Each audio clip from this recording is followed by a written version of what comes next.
Macmillan Audio presents The Idea of Love by Patti Callahan Henry.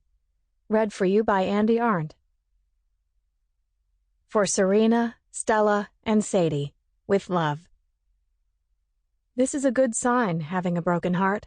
It means we have tried for something. Elizabeth Gilbert, Eat, Pray, Love. Chapter 1. In his mind, he was already writing her. The woman who stood at the patio table with her eyes closed and her face lifted to the sky. She was only a subject, or more precisely, an object. Her slumped shoulders folded inward and her beautiful mouth turned down. Did she know how obvious she was in her sadness? Right there in public, surrounded by syrupy sunlight and azaleas so garish they could be fake. Could she be the one? The towns blended together now. This one felt like the others, all dense light having to find its way through leaves and crowded branches. The briny waters in rivers and tributaries, in basins and bays, rose and fell 12 feet or more with the shift of moon and earth. Parceled plots of concrete-colored sand appeared and disappeared with the tides, and the marshes, winnowed out from one another, separated by swaths of blue-gray water, teemed with life. This town, Water's End it was called, felt the same as all the others, and different, too, because it was his last. He would stop here. So maybe he was noticing more, a kind of nostalgic impression where all towns blended into one. The streets were old, probably original to the town's founding in the 1800s.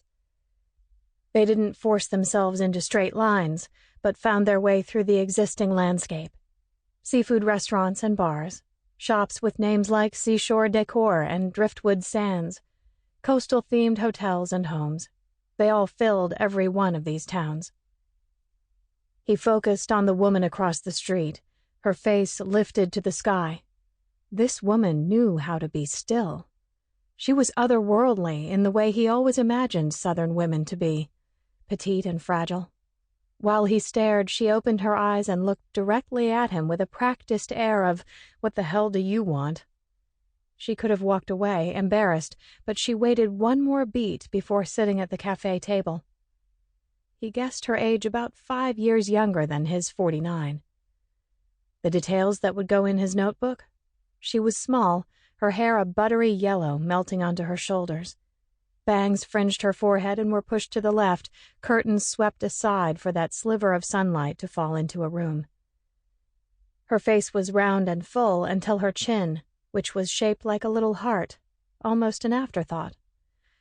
Her dress was a flowery, flirty thing that tied behind her neck, old-fashioned, at least in L.A. terms. He didn't know her eye color yet, but he guessed it was blue.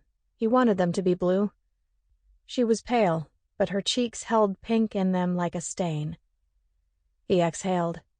God, he was so cursed tired by now. All the highs of his earlier screenplays hitting it big thanks to bidding wars, with top stars and A-list directors jostling to make them.